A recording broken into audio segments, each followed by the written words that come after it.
اگلا سوال راجیش کا ہے. وہ پوچھتے ہیں اگر اسلام کے معنی امن ہیں تو کیوں جہاد یعنی قتل و غارت گری کا قرآن میں حکم ہے جبکہ ہندو دھرم میں امن کی بات کہی گئی ہے؟ بھائی صاحب نے کہا کہ قرآن میں کیوں قتل کے بارے میں کہا گیا ہے جب اسلام مذہب امن کا اور ہندوازم میں امن کے بارے میں کہا گیا ہے. اکثر ہندو پوچھتے ہیں کہ قرآن میں جہاد کے بارے میں کیوں لکھا گیا ہے، کیوں قتل کے بارے میں لکھا گیا ہے. بہت سے لوگوں غیر مسلم اور مسلم کو غلط فہمی ہے یہ لفظ جہاد کے بارے میں. جہاد آتا ہے لفظ جہادہ سے جس کے معنی ہے جد و جہد کرنا. لوگوں کو غلط فہمی ہے کہ کوئی بھی جنگ، کوئی بھی مسلمان اگر کوئی بھی جنگ لڑ رہا ہے، چاہے خود کے فائدے کے لیے ہو، چاہے اپنے نام کے لیے ہو، چاہے مال کے لیے، اسے کہتے ہیں جہاد. جہاد کے معنی یہ نہیں کہ کوئی بھی مسلمان کوئی بھی جنگ لڑ رہا ہے چاہے خود کے فائدے کے لیے ہو، خود کے نام کے لیے ہو، خود کے مال کے لیے ہو.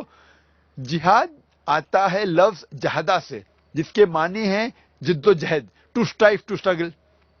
اور اسلام میں جہاد کی معنی ہے to strive against one own evil inclination, جد و جہد کرنا اپنے خود کے نفس کے خلاف، برائی کے خلاف. جہاد کے معنی یہ بھی ہوتی ہے کہ جد و جہد کرنا معاشرے کو سدھارنے کے لیے. جہاد کے معنی یہ بھی ہوتی ہے کہ جنگ کے میدان میں اپنے آپ کو بچانے کے لیے جد و جہد کرنا. جہاد اسے بھی کہتے ہیں کہ جنگ کرنا ظلم کے خلاف، اسے بھی کہتے ہیں جہاد. لیکن جہاد کے معنی ہے جد و جہد. لوگوں کو غلط فہمی ہے اور غلط ترجمہ کرتے جہاد کا انگریزی میں ایز ہولی وار. ہولی وار کو عربی میں کہیں گے حرب مقدسہ، اور یہ عربی لفظ حرب مقدسہ قرآن مجید یا حدیث میں کہیں بھی نہیں آ پائیں گے. یہ لفظ ہولی وار سب سے پہلے استعمال کیا گیا تھا کروسیڈرز کے لیے، جب انگریز اپنا دین، اپنا مذہب پھیلا رہے تھے تلوار کے بل پر اور ہزاروں لوگ کا قتل کیا. اس ٹائم کہتے تھے ہولی وار.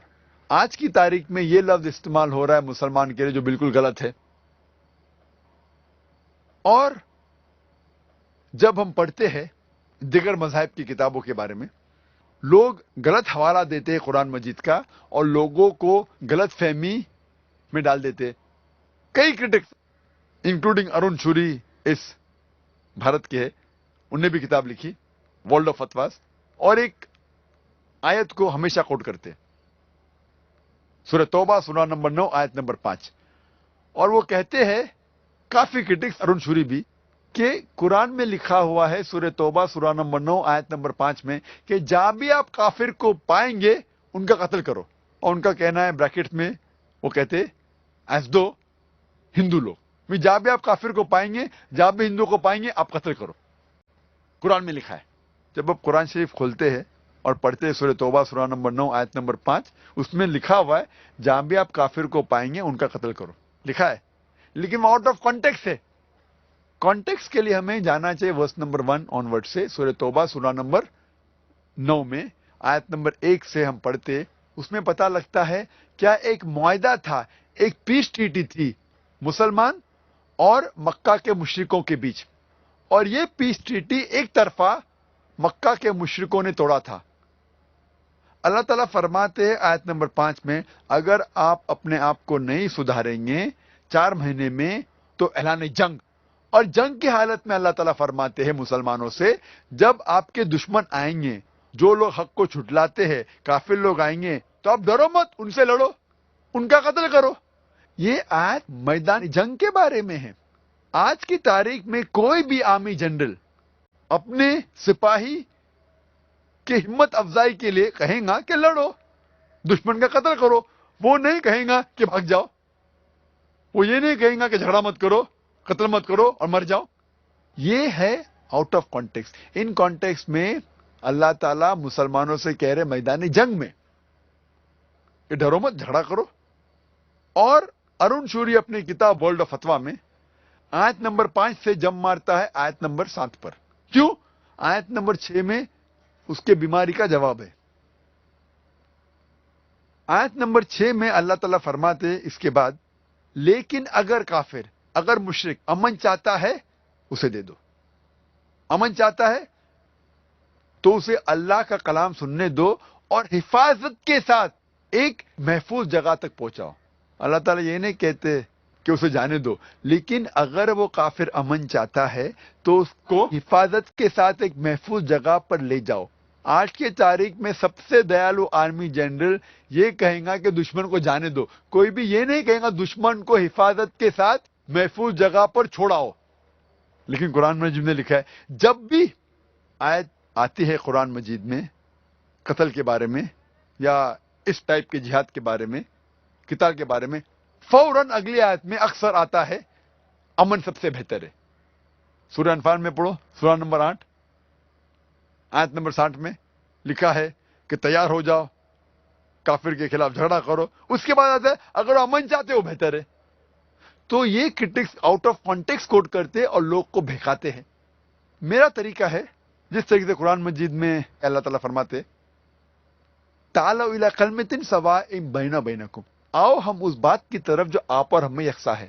میں ہندوؤں سے کہتا ہوں کہ آپ جب مہابھارت پڑھیں گے، مہابھارت میں کئی منترز ہے جھگڑنے کے بارے میں، لڑنے کے بارے میں، قتال کے بارے میں، قتل کے بارے میں، اور اگر ہم تحقیق کریں گے تو قرآن سے کئی گنا زیادہ مہابھارت میں ہے قتل کے بارے میں۔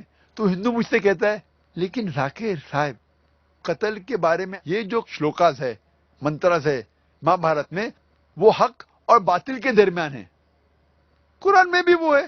تو ہندو بھائی مجھ سے کہتا ہے تو مجھے قرآن سے کوئی اعتراض نہیں، کیونکہ وہ مہابھارت کے بارے میں جانتا ہے، تو حوالہ دیتے تو قرآن بھی قبول کرتا ہے۔ ایسے جنگ سے مجھے کوئی شکایت نہیں۔ اور جب بھگوت گیتا پڑھتے ہیں، بھگوت گیتا ایک نصیحت ہے شری کرشن دے رہے ارجن کو۔ ارجن کہتا ہے بھگوت گیتا میں پاٹھ نمبر 1 شلوکا نمبر 43 to 46 میں، ارجن اپنے سارے ہتھیار زمین پہ رکھ دیتا ہے اور کہتا ہے میں نہتا مرنا پسند کروں گا بنسبت میرے رشتہ دار سے جھگڑا کرنا، لڑنا۔ ہم جانتے ہیں مہابھارت ایک لڑائی کے بارے میں ہے کورو اور پانڈو کے بیچ، اور جنگ کے میدان میں ارجن اپنے ہتھیار رکھ دیتا ہے اور کہتا ہے میں نہتا مرنا پسند کروں گا بنسبت اپنے رشتہ داروں سے جھگڑا کروں، لڑوں۔ فوراً بعد بھگوت گیتا پاٹ نمبر 2 شلوک نمبر 2 اور 3 میں شری کرشن کہتے ہیں اے ارجن، ایسے غلط خیالات کیسے آئے تجھ میں؟ اس سے سورگ سے دور جائیں گے، نرک میں جائیں گے۔ How could such impure thought come in your mind? It will take you away from the planet of heaven. How could you be so important? اور آگے پڑھتے ہیں تو لکھا ہے بھگوت گیتا پارٹ نمبر 2 میں منترا نمبر شلوک نمبر 31 32 33 میں شری کرشن کہتے ہیں ارجن سے شتریہ کا دھرم ہے کہ وہ لڑے، اور کامیاب ہے بلیسڈ دو شتریہ، وہ لوگ کے اوپر اچھائی آئے، وہ شتریہ جس کو جھگڑنے کا موقع ملتا ہے، لڑنے کا موقع ملتا ہے۔ اگر شتریہ نہیں لڑے گا تو وہ گناہ کر رہا ہے، اگر لڑے گا تو جنت میں جائیں گا۔ اور بہت سے کرٹکس آف اسلام جو اسلام کے بارے میں اسلام کے خلاف کتاب لکھتے ہیں، وہ ایک حدیث پیش کرتے ہیں محمد صلی اللہ علیہ وسلم کی، جو صحیح بخاری میں سے ہے، جلد نمبر 4 کتاب الجہاد پارٹ نمبر 2 حدیث نمبر 46 جس میں محمد صلی اللہ علیہ وسلم فرماتے اگر مجاہد جنگ کے میدان میں اس کا قتل ہو جاتا ہے تو جنت جائیں گا، اگر زندہ واپس لوٹتا ہے تو اسے اس دنیا کا مال ملے گا۔ بہت سے غیر مسلمان اس حدیث کا اعتراض کرتے کیسا دھرم ہے یہ اسلام، کیسا مذہب ہے جس میں لکھا ہے کہ اگر آپ جنگ کے میدان میں جائیں گے اور مر جائیں گے تو آپ کو جنت ملیں گی، سورگ ملیں گی، واپس آئیں گے تو آپ کو دولت ملتی ہے۔ جب ہم بھگوت گیتا پڑھتے ہیں، بھگوت گیتا پارٹ نمبر 2 شلوک نمبر 37 میں لکھا ہے شری کرشن کہتے ارجن سے اے ارجن اٹھو اور لڑو. اگر جنگ کے میدان میں تمہارا قتل ہوگا تو آپ سورگ میں جائیں گے. اگر زندہ واپس آئیں گے تو اس دنیا کی دولت ملیں گی. ہو بہو جو صحیح بخاری میں محمد صلی اللہ علیہ وسلم کہتے ہیں وہی شری کرشن ارجن سے کہتے ہیں. میں یہ سوچتا ہوں کہ کیسے یہ کرٹکس آف اسلام میں یہ ارون شوری خود کی کتاب نہیں پڑھا, نہ بھگوت گیتا نہ مہابھارت, اور قرآن کے بارے میں خلاف لکھنے لگا. افسوس کی بات ہے. خود کی کتاب پڑھیں گے تو جواب ملے گا. تو اسی لیے ہر مذہب میں جب ضرورت ہے کسی کا قتل کرنا غلط ہے. قرآن مجید میں ذکر آتا ہے سورہ مائدہ میں سورہ نمبر 5 آیت نمبر 32 میں, اگر کوئی بھی انسان کوئی دوسرے انسان کا قتل کرتا ہے, چاہے وہ مسلم ہو یا غیر مسلم ہو, وہ ایسا ہے کہ سارے انسانیت کا قتل کر رہا ہے. صرف قتل کے بدلے قتل, یا وہ شخص اس زمین پہ فساد پھیلا رہا ہے, یہ دو وجہ کے علاوہ کوئی بھی انسان دوسرے انسان کا قتل کر رہا ہے تو وہ ایسا ہے کہ سارے انسانیت کا قتل کر رہا ہے. اور کوئی بھی انسان دوسرے انسان کی زندگی بچاتا ہے تو وہ ساری انسانیت کو بچاتا ہے. تو قتل کرنا ایک انوسنٹ آدمی کا حرام ہے. لیکن جب وقت قتل کے بدلے قتل یا جنگ کے میدان میں جہاں ضرورت ہے ظلم کے خلاف لڑنا, تو بھگوت گیتا میں بھی اس کا ذکر ہے, مہابھارت میں بھی, بائبل میں بھی ہے. تو اگر ہم کانٹیکسٹ پڑھیں گے تو صحیح علم آپ کو لگ جائے گا اسلام میں کیا کہا گیا ہے جہاد کے بارے میں. Hope the answers the question.